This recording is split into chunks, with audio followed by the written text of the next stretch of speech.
माझ्या महाराष्ट्रातील बांधवांनो, भगिनींनो आणि मातांनो, नमस्कार. जय महाराष्ट्र. थोडेसे आपण सुद्धा रिलॅक्स दिसताय आणि साहजिकच आहे, मी देखील थोडासा किंचित तणावमुक्त आहे. होळीपासून सुरुवात झाली आणि म्हणता म्हणता दिवाळी आली. येत्या काही दिवसामध्ये दीपावली आहे. दीपावलीचा मंगल सण आहे. अंधार छेदून प्रकाश, आणि प्रकाश म्हणजे प्रगती, समृद्धी ही आपल्या सर्वांच्या आयुष्यामध्ये येवो. म्हणजेच प्रथम आपल्याला सर्वांना दीपावलीच्या खूप खूप मनपूर्वक शुभेच्छा देतोय.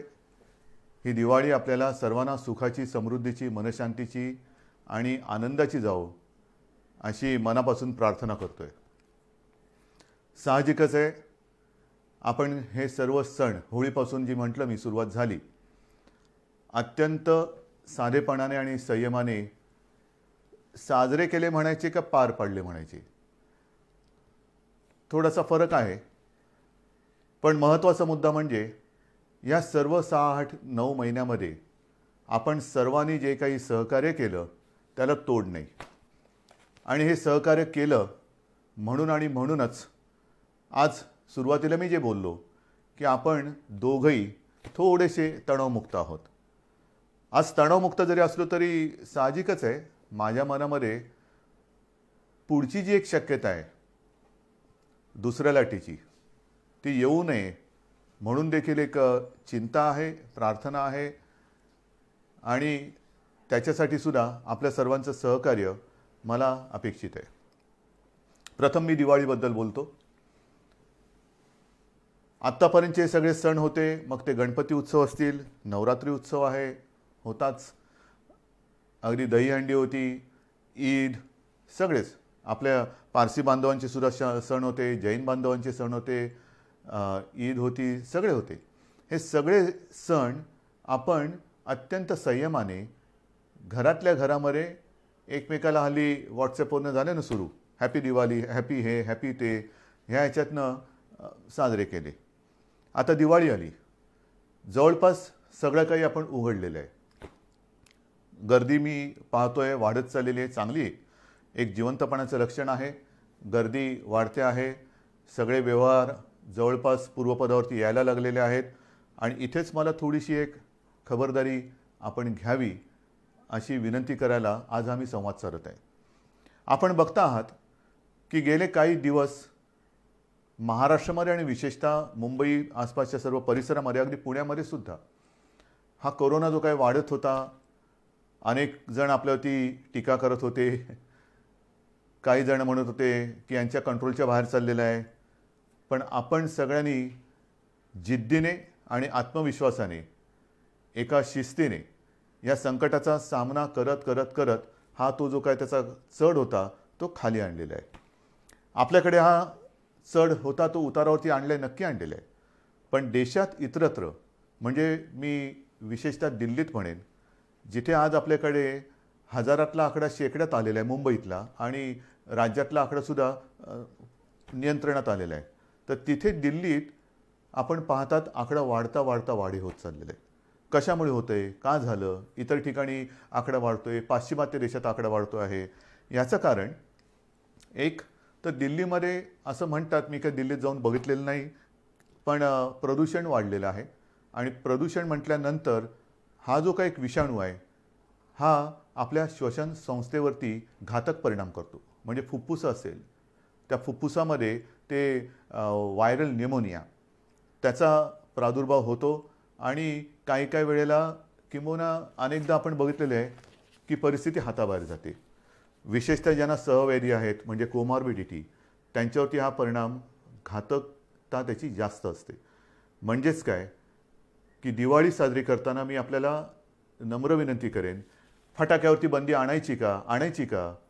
प्रत्येक ठिकाणी बंद्या घालून आणि कायदे कडक करून आपण आपलं जीवन हे पुढे चालू ठेवायचं का? आपण आपल्या गोष्टी स्वतःहून, जसं आत्तापर्यंत तुम्ही पाळलं सगळं, तसं स्वतःहून पाळू शकत नाही का? जर आपल्याला लक्षात आलं असेल की एक तर अजूनही औषध नाही आहे, लसीचा पत्ता नाही आहे आणि प्रदूषणामुळे जर हा विषाणू वाढत असेल, आकडा वाढत असेल, तर दिवाळीमध्ये आपण प्रदूषण करणारे फटाके हे वाजवणं टाळू शकतो का? बंदी करायची का? करू शकतो. पण मला असं वाटतं बंदीपेक्षा आपसातला एकमेकावरचा विश्वास जो आहे, आणि मला अनेक जणांनी सांगितलं की आपण जेव्हा बोलता तेव्हा आमच्या घरातलाच एक कुटुंब प्रमुख आमच्याशी बोलतोय, मोठा भाऊ आपल्याशी बोलतोय, असं आपल्याला सर्वांना वाटत असतं. मग त्याच नात्याने आपल्याला सांगतोय. लहानपणी मी सुद्धा फटाके वाजवलेले आहेत, सगळ्यांनीच फटाके वाजवलेले आहेत. आज सुद्धा घराघरातली लहान मुलं आहेत, त्यांना तो एक आनंद असतो. पहाटे अभ्यंग स्नान म्हटल्यानंतर तेव्हा थंडी मुंबईमध्ये असायची. आज इतरत्र राज्यात थंडी पडायला सुरुवात झालेली आहे. उठणं लावायचं, ते चिराट फोडायचं आणि पहिला फटाका कोण लावतो ती एक गंमत होती. पण म्हणता म्हणता ही वस्ती एवढी वाढली आणि त्याच्यानंतर हे एवढं आता धूर आणि प्रदूषण वाढायला लागलेलं आहे की आत्तापर्यंत जे काय आपण साधलेलं आहे, आत्तापर्यंत जे काय आपण कमावलेलं आहे, ते 4 दिवसातल्या धुरामध्ये वाहून जाता कामा नये. म्हणून मी आपल्याला विनंती करतोय, एकतर सार्वजनिक ठिकाणी फटाके वाजवायचे नाहीतच, कारण आपल्याला समाजाची काळजी घ्यायची आहे. अनेक जण ह्या वेळेला फिरायला बाहेर पडतात, सगळीकडे रोषणाई जरूर करा. दीपावली म्हटल्यानंतर दीप तर उजळले पाहिजेतच. दीपावली वाटली पाहिजेच, पण दीपावली म्हणजे दिवा. तो दिव्याचं एक महत्त्व आहेच. दिवे जरूर पेटवा, प्रकाशमान करा, पण फटाके न वाजवाल तर उत्तम. सार्वजनिक ठिकाणी फटाके वाजवायचे नाहीतच. हां, आपल्या एक याच्यासाठी आजूबाजूला कोणाला त्रास होऊ न देता जेवढे काही मर्यादित फटाके आपण वाजवू शकत असाल हरकत नाही. मी अगदीच काही तुम्हाला आणीबाणी नाही आणते तुमच्यावर. फटाके वाजवूच नका किंवा फटाक्यांवरती बंदीच घालतो असं न म्हणता, चला आपण एक दुसऱ्याच्या विश्वासावरती हा सण आनंदाने साजरा करूया. फराळ करा. पण पुन्हा एक सांगतो की आत्ता जरी ही परिस्थिती आटोक्यात आलेली वाटत असली तरी दिवाळी आणि दिवाळी नंतरचे 15 दिवस हे फार आपल्याला कसोटीचे आहेत. याचं कारण असं की पाश्चिमात्य देशात आपण जे काय बघतो आहोत, आकडेवारी बघतो आहोत, प्रचंड मोठ्या प्रमाणात ही दुसरी लाट आलेली आहे. म्हणजे अनेक ठिकाणी हा जो आकडा होता हा जवळपास शून्यावरती आला. आणि मी जी काय माहिती घेतली, माझ्याकडे माहिती आहे, कागद सगळे आहेत, पण हे सगळं तुम्ही बघताय तेच मी बघतोय. पण ते बघितल्यानंतर रिपिटेशन नको आहे. पाश्चिमात्य देशात आपण जर पाहिलं तर अगदी इटली असेल, ब्रिटन असेल, इंग्लंडमध्ये तर, लंडनमध्ये तर पुढच्या 4-6 आठवड्यासाठी कडक लॉकडाऊन त्यांनी केलेलं आहे. कडक म्हणजे जसं आपल्याकडे होता तसा. इतरत्र सुद्धा स्पेनमध्ये असेल, नेदरलँडमध्ये तर मी असं ऐकलं की घरातल्या घरात कुटुंबियांना सुद्धा त्यांनी मास्क घालण्याची एक जबरदस्ती केलेली आहे. हे आहे, होतंय. याचं कारण का की थोडीशी बेफिकिरी. आता संपलं सगळं. गेले 1-2 महिने काहीच झालेलं नाही आहे, झालं सगळं. तसं नाही आहे. तिकडे थंडीचा सीझन सुरू होतोय, त्याच्यात हा आता विषाणू परत वाढीला लागलेला आहे आणि त्या लाटेच्या आकडेवारीकडे जर का आपण बघितलं तर मी म्हणेन ही लाट नाही, ही सुनामी आहे. कारण प्रथम जेव्हा तिथे लाट आली होती आणि अगदी पीक ज्याला म्हणतात त्या पीक नंतर खाली गेला तो करोना, आणि आता जो आला आहे तो दुपटी-तिपटीपेक्षा जास्त संख्येने आलेला आहे. आपल्याकडे होणार नाही, होऊ द्यायचं नाही. पण विचार करा, गेले 6-8-9 महिने आपली यंत्रणा, मग ती पोलीस आहे, महसूल आहे, आरोग्य सेवक आहेत, डॉक्टर्स आहेत, अत्यंत तणावाखाली ह्या लढाईमध्ये लढत आहेत. कोणासाठी लढत आहेत? अनेक पोलीस मृत्युमुखी पडलेत, आरोग्य सेवकांना सुद्धा बाधा झालेले, त्यातले काही मृत्युमुखी पडले, काही डॉक्टर्स गेलेले आहेत. कोणासाठी लढत आहेत? त्यांच्यावरती असह्य ताण आहे. आणि आत्ता मला असं वाटतं की ही जी काही लढाई आपण लढलो, मला सहज एक परवा कोणीतरी व्हॉट्सॲप पाठवला, एक चांगला होता, एका सैनिकाचा. तो सैनिक आपल्याला सांगतोय की मी तुमच्यासाठी लढत असताना किती किलो वजन, मग बूट किती किलोचे असतात, अंगावरती बॅगेमध्ये त्याच्या जी काही दारुगोळा असतो तो किती किलोचा असतो, हेल्मेट किती किलोचा असतो, त्याचं जॅकेट किती किलोचं असतो, म्हणजे त्याचं वजन आणि ह्याचं वजन ह्याची जर तुलना केली तर खूप फरक आहे. म्हणजे त्याच्या शरीरापेक्षा तो जो काय वाहतो, नुसतं वाहत नाही, तो जो काय अंगावरती बाळगतो त्याचं वजन हे जास्त आहे. आणि मग तो सैनिक आपल्याला विचारतो, हे एवढं सगळं वजन घेऊन जर मी तुमच्यासाठी लढत असेल तर तुम्ही फक्त मास्क लावून ही लढाई लढू शकत नाही? किती साधा आणि मार्मिक प्रश्न आहे. लढताना आपल्या हातात दुसरं कोणतेही शस्त्र नाही आहे, मास्क शिवाय दुसरं कोणतेही शस्त्र नाही आहे. आणि सहज मी आत्ता आपल्याशी बोलताना मला एक 100 वर्षापूर्वीची आठवण आली. त्याही वेळेला फ्लू आला होता, स्पॅनिश फ्लू.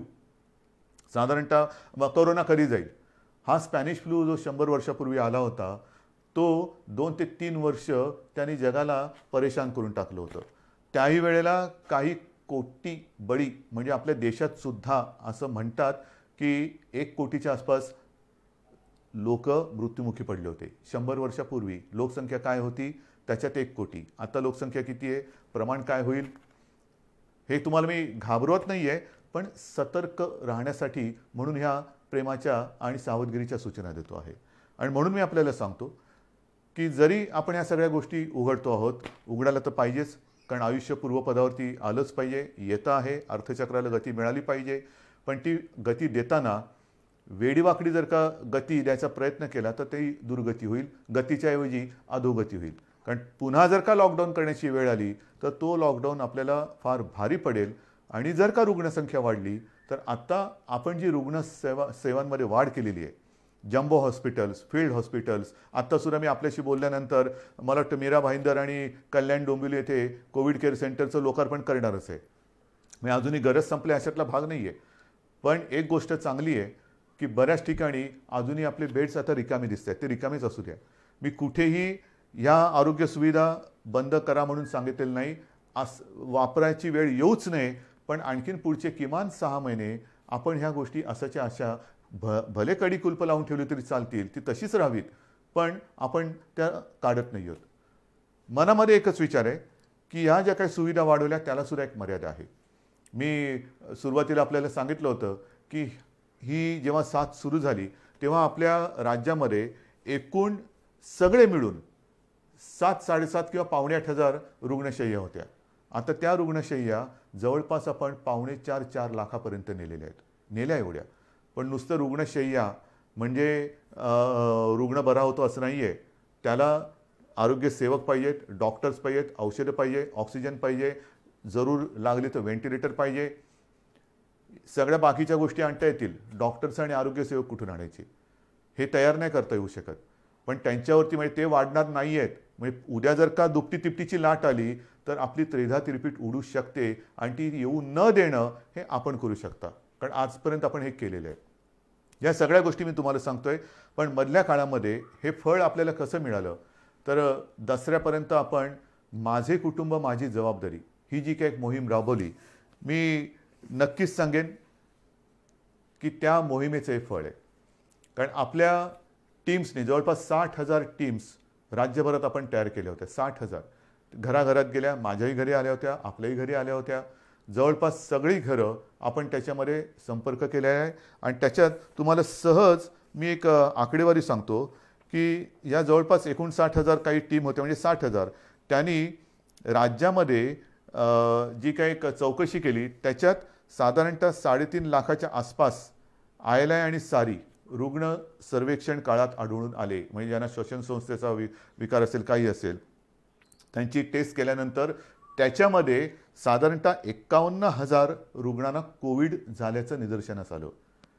हे घरोघरी जाऊन आपण तपासणी केली म्हणून हे झालं आणि म्हणून आपण त्यांना आवश्यकतेनुसार इलाज करून वाचवू शकलो. हे याचं फलित आहे, हे नक्कीच फलित आहे.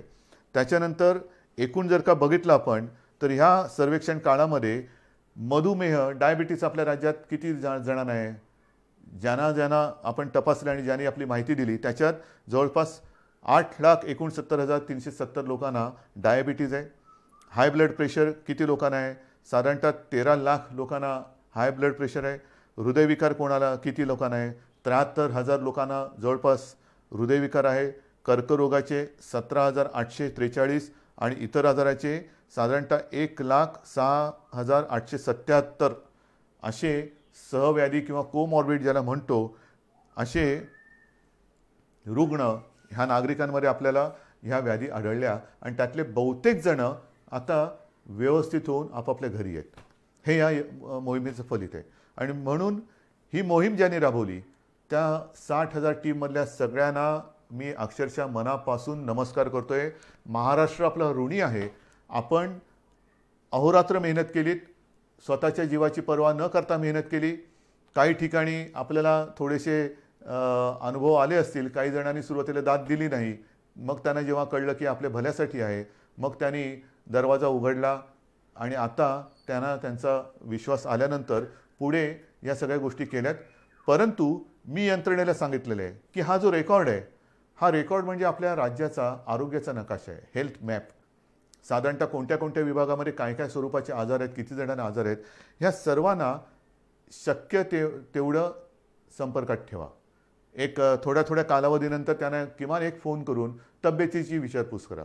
आणि ही विचारपूस केल्यानंतर आपल्याला लक्षात येईल की आपण जी मोहीम राबवतो आहोत त्याचा उपयोग आपल्याला नुसतं निरोगी महाराष्ट्र, सुदृढ महाराष्ट्र वाचून होत नाही. महाराष्ट्र त्याच्यासाठी मेहनत करावी लागते. तर ही मेहनत, ह्या मेहनतीचं एक फळ आहे. म्हणून मी या सगळ्यांना धन्यवाद देतोय आणि त्यांना आणखीन सांगितलेलं आहे की जरा थोडे दिवस थोडी विश्रांती घ्या. पण आता पुढचा टप्पा आहे हा तुम्ही करायचा आहे. ह्याचं कारण असं की जे मी बघतो आहे की मुंबईमध्ये सुद्धा आणि बाहेर सुद्धा मास्क न घालणारी जास्त दिसायला लागलेले आहेत. हे नाही चालणार, अजिबात नाही चालणार. बाकीच्या सगळ्या गोष्टी आपण हळूहळू ओपन करतो आहोत, उघड करतो आहोत. पण मास्क घातला नाही तर त्याला दंड हा केला जाणारच, करावाच लागेल. कारण साधारणतः जे प्रमाण लक्षात येतं आहे, हे आकडेवारी माझी नाही आहे, मी डॉक्टरांशी बोलून हे सगळं करून तुम्हाला सांगतोय की साधारणतः एक कोरोना पॉझिटिव्ह नागरिक जर मास्क न घालता जनतेत फिरला तर एका ह्याच्यात तो जवळपास जेवढा फिरेल, गर्दीमध्ये फिरला तर किमान 400 जणांना तो संक्रमित करू शकतो. म्हणजे एक 400 ना करतो, म्हणजे 400 पुढे किती ना करतील. म्हणजेच काय की समाजासाठी आपल्याला ह्या गोष्टीची खबरदारी घ्यावीच लागेल. कोणत्याही परिस्थितीत आपल्या हातामध्ये लस नाही, औषध नाही. स्पॅनिश फ्लूच्या वेळेला सुद्धा हीच त्रिसूत्री होती: मास्क लावा, अंतर ठेवा आणि हात धुत राहा. गर्दी वाढते, गर्दी टाळणं गरजेचं आहे. काय काय उघडणार, आज उद्धव ठाकरे काय बोलणार, कोणती घोषणा करणार, काय घोषणा करू. घोषणा करायला ही काही राजकीय सभा नाही आहे, पण घोषणा करायची असेल तर मी हेच सांगतोय की या कठीण काळात सुद्धा आपण खूप गोष्टी उघडलेल्या आहेत. दिवाळीनंतर सुद्धा आपण शाळा साधारणतः आता 9वी, 10वी, 11वी, 12वी ह्या वर्गांमध्ये आपण ते पहिले सुरू करतो आहोत. त्याच्यात सुद्धा पूर्ण खबरदारी घेण्याच्या सूचना सर्वांनी दिलेल्या आहेत. शिक्षकांची टेस्ट होणं गरजेचं आहे, मुलांची सुद्धा गरजेनुसार चाचणी होणं गरजेचं आहे. आणि त्या पलीकडे जाऊन मंदिरं कधी उघडणार ना, मंदिरं उघडणार आहे, प्रार्थनास्थळं पण उघडणार आहे. पण मला असं वाटतं साधारणतः पुढच्या आठवड्यात दिवाळी आलेली आहे. दिवाळीनंतर आपण एक नियमावली करू. नियमावली काय आहे तर हीच नियमावली आहे: गर्दी टाळा. कारण मंदिरांमध्ये आपल्या घरातले ज्येष्ठ, आपले आई वडील असतील, आजी आजोबा असतील, हे जात येत असतात. आपण त्यांनाच तर जपत आलेलो आहोत. आज पण असंच सांगतोय की शक्यतोवर कोणीच अनावश्यक कोणी घराबाहेर पडू नये, हे तर आपण बोलतोच आहोत. परंतु ज्येष्ठ नागरिकांनी घराबाहेर पडू नये अशीच एक आपली साधारणतः आज देखील सूचना आहे. मग बागेत फिरलात, अंतर ठेवून राहिलं पाहिजे. मंदिरामध्ये काय होतं, अगदी सगळ्यांच्याच प्रार्थनास्थळात, मंदिर असतील, मशीद असतील, चर्च असतील, चर्चमध्ये सुद्धा प्रेयर असते, मशिदीमध्ये नमाज असतो आणि मंदिरामध्ये आपल्या आरती असते. अगदी आपण खेटून तल्लीन होऊन आरत्या करत असतो. पण त्या तल्लीनतेचा परिणाम हा नंतर आपल्याला भोगायला लागता कामा नये.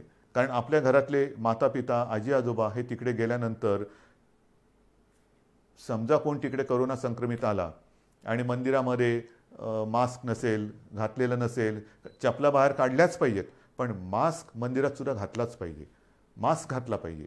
पण हे जेव्हा आपण मंदिरं सुरू करू त्यावेळेला ह्या नियमावली व्यवस्थित देऊ. पण त्यांच्या एक काळजीपोटी थोडासा आपण मुद्दामून मी थोडा उशीर करतोय.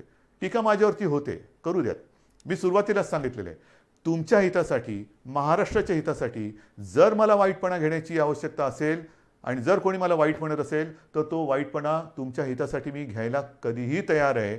वाईट म्हणणारे 4 दिवस वाईट मला टीका करतील, पण उद्या जर काही गंडांतर आलं तर त्याची जबाबदारी स्वीकारायला हे कोणी येणार नाहीत पुढे.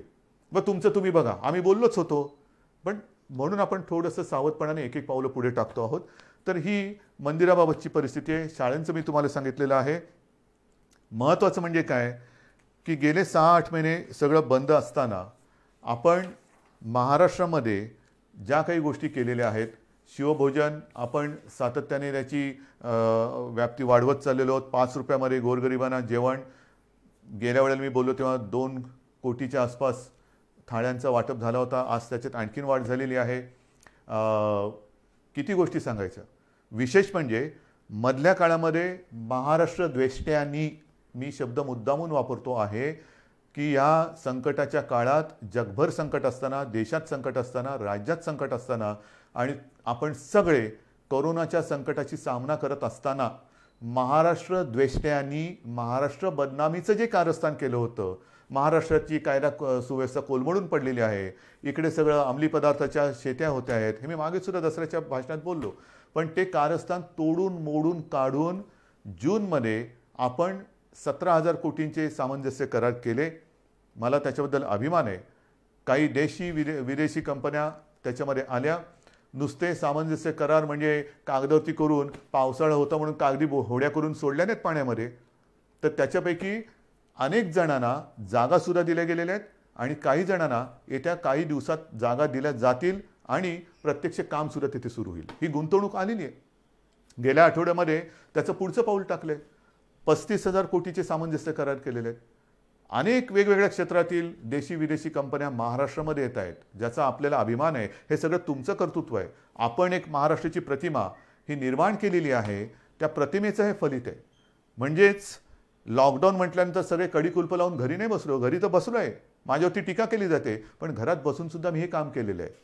हजारो कोटींचे सामंजस्य करार हे महाराष्ट्रामध्ये केलेले आहेत. गुंतवणूक येते आहे, उद्योगधंदे सुरू होत आहेत, रोजगार निर्माण होतो आहे, मोठ्या प्रमाणावरती अर्थचक्राला आणि अर्थव्यवस्थेला चालना मिळते आहे. हे फार मोठं काम आहे. आणि आता 2 दिवसापूर्वी मुंबईमध्ये मेट्रोचं काम, आता मेट्रो म्हटल्यानंतर तुम्हाला माहिती आहे, कारशेड, आरेची कारशेड कांजूरला नेली, त्याच्यावरनं टीका. त्याच्यावरती सगळी उत्तरं आपल्याकडे आहेत.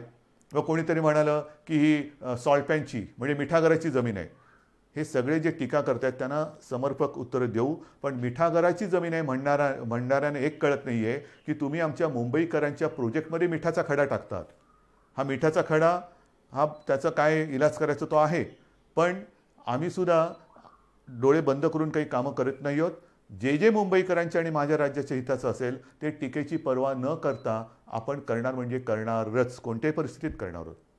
आणि जसं मी म्हटलं की मुंबईमध्ये सुद्धा आणि इतरत्र महाराष्ट्रामध्ये सुद्धा इन्फेक्शनसाठी हॉस्पिटल ते सुद्धा करणार आहोत आपण. जागा अजून कुठे बघितलेली नाही आहे, पण शोध चालू आहे. कारण हे एक पहिलं संकट आवरू दे आपल्याला. ते सावरल्यानंतर आपण या गोष्टीकडे सुद्धा लक्ष देणार आहोत. माझे कुटुंब माझी जबाबदारीची फलश्रुती आपल्याला मी सांगितली. त्याच्यावरती नंतर मी कदाचित पुन्हा थोडंसं बोलेन. पण आता जवळपास आपण सगळ्याच गोष्टी उघडायला परवानगी दिलेली आहे. सिनेमागृह, त्याच्यानंतर आपली नाट्यगृह ही सुद्धा काही टक्क्यामध्ये उपस्थिती ठेवून, कारण हळूहळू आपल्याला जायचं आहे, ही उघडायला परवानगी दिलेली आहे. जिम, व्यायामशाळा त्या सुरुवात करायला दिलेली आहेत. रेस्टॉरंट सुरू झालेली आहेत. ग्रंथालय, वाचनालय सुरू झालेली आहेत. मुंबईतील सर्व महिलांना लोकल प्रवासाची मुभा दिलेली आहे. आमच्यासाठी लोकल्स कधी सुरू होणार, केंद्राबरोबर बोलणं सुरू आहे. त्याच्यातसुद्धा आपण मागणी करतो आहोत. त्यांच्याकडनं जसजशी परवानगी येते तसतशी आपण लोकल सुरू करतो आहोत. पियुष गोयल जे चांगलं सहकार्य करत आहेत ते सुद्धा लवकर आपल्याला याच्याबद्दल मदत करतील अशी मला खात्री आहे. सगळ्याच गोष्टी आपण सुरू करत चाललेलो आहोत. एक एक गोष्टी सुरू करत असताना पुन्हा माझं एकच म्हणणं आहे की ही लढाई ही आरोग्याविषयक एका मोठ्या संकटाची लढाई आहे. मेट्रोचं जे मी तुम्हाला सांगत होतो ते पूर्ण करतो. मेट्रोचं जे कारशेडचं एक झालं तो विषय वेगळा, परंतु 2 दिवसापूर्वी मेट्रोसाठीच आपण जर्मनीच्या KfW कडनं जवळपास 545 दशलक्ष युरो एवढ्या रकमेचं कर्ज अत्यंत माफक व्याजदरामध्ये आपण ते घेतलेलं आहे. अत्यंत माफक व्याजदर आहे. म्हणजे ही गोष्ट फार महत्त्वाची आहे. आणि त्या कार्यक्रमामध्ये विशेषतः तिथले ते जे जर्मन अधिकारी त्या संबंधित संस्थेचे आणि इथले आपले कॉन्सिल जनरल वगैरे होते, ते आपल्या मुंबई आणि महाराष्ट्राबद्दल जे बोलले ते फार महत्त्वाचं आहे. त्यांनी हेच सांगितलं की आम्हाला महाराष्ट्रात खूप कम्फर्टेबल वाटतं. महाराष्ट्र आणि आपला देश यांच्याबद्दल त्यांना एक आस्था आहे, पण महाराष्ट्राच्या विकासासाठी ते आपल्या सोबत आहेत हे सुद्धा नाही म्हटलं तरी तुमच्या सगळ्या मेहनतीचं हे फळ आहे. शेवटी राज्य म्हणजे काय? राज्य म्हणजे केवळ राज्य सरकार नाही, राज्य सरकार तर असतंच, पण राज्य सरकारबरोबर राज्यातली जनता, एक आपल्याला संस्कृती आहेत, आपल्यावरती संस्कार आहेत आणि इथे टाकलेला पैसा हा उधळला जाणार नाही, तो वाया जाणार नाही, लोकांच्या उपयोगासाठी, जनतेच्या हितासाठी तो वापरला जातो आहे, तसं हे सरकार आहे. हे जे काही एक आपलं विश्वासाचं नातं आज आपण जगात निर्माण केलेलं आहे, हे त्याचं हे फलित आहे. म्हणून मला असं वाटतं की अनेक गोष्टी आपण सुरू केलेल्या आहेत, उद्योगधंदे येत आहेत, गुंतवणूक येते आहे. पावसाळा संपलेला आहे, पण पावसाळा संपल्यानंतर साधारणतः पावसाची जी सुरुवात झाली तीच एका तणावाने झाली आणि तो तणाव होता रायगड आणि आपल्या कोकण किनारपट्टीवरती प्रचंड ताकदीने धडकलेलं निसर्ग चक्रीवादळ.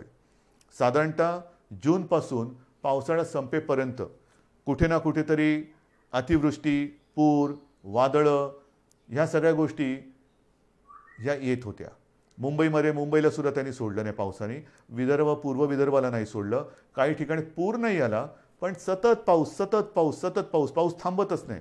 आणि त्याचा दुष्परिणाम हा शेवटचा जो अतिवृष्टीचा पाऊस होऊन गेला, मी स्वतः जाऊन बघितलेलं आहे. जमिनी खरडून गेलेले आहे. खरडून जाणं म्हणजे काय तर सोन्यासारखं उभं असलेलं पीक हे तर कुठच्या कुठे सडून कुजून जातच, पण जमिनीचे थर जाऊन तिकडे जणू काय वाळवंट आहे की काय असं चित्र माझ्यासमोर होतं. कुठे पुलाच्या वरनं 7-8 फुटावरनं पाणी गेलेले आहेत, झाडं उन्मळून पडलेले आहेत, विजेचे खांब उन्मळून पडलेले आहेत, विजेच्या तारा तुटलेल्या आहेत. हे सगळं गेले 4 महिने आपण भोगलेले आहे. आणि म्हणून जून ते ऑक्टोबर म्हणजे हा पाऊस संपेपर्यंत एकूण जर का बघितलं तर जवळपास महाराष्ट्रातली 41 लाख हेक्टर जमीन ह्या पूर आणि अतिवृष्टीमुळे बाधित झालेली आहे. संपूर्ण शेतकऱ्याची वाताहत झालेली आहे. कोणाची घरदारं वाहून गेलेली आहेत, कोणाची गुरं वाहून गेलेली आहेत, कोणाच्या घरातली माणसं बुडून गेलेली आहेत. काय करू शकतो आपण? काय करू शकतो? जास्तीत जास्त प्रयत्न हाच करायचा, प्राथमिकता प्राणहानी होऊ नये. कारण बाकी सगळ्या गोष्टी पुन्हा उभ्या करायला येऊ शकतात, पण प्राणहानी, मग घरातला माणूस गेला तर काय करायचं? तर त्याच्यामध्ये सुद्धा आपण जवळपास 10,000 कोटी निधी, एकतर तुम्हाला माहिती आहे मी गेल्या वेळेला भाषणांमध्ये बोललो होतो, 38,000 कोटी आपले जीएसटीचे आणि डिव्होल्युशनचे बाकी आहेत, त्यातले आता 5-7 कोटी आलेत म्हणतात, परंतु दर महिन्याला त्याच्यामध्ये वाढ होत चाललेली आहे. म्हणजे होतं काय की ज्या पालिका मग कलेक्टर असतील, तिकडे काय झालं का राज्य सरकारकडे मागणी करणार, राज्य सरकार केंद्राकडे हात पसरणार, केंद्र सरकार हात वर करणार, काय करणार? तर ह्या सगळ्या परिस्थितीचा सामना करत आपण पुढे जातो आहोत.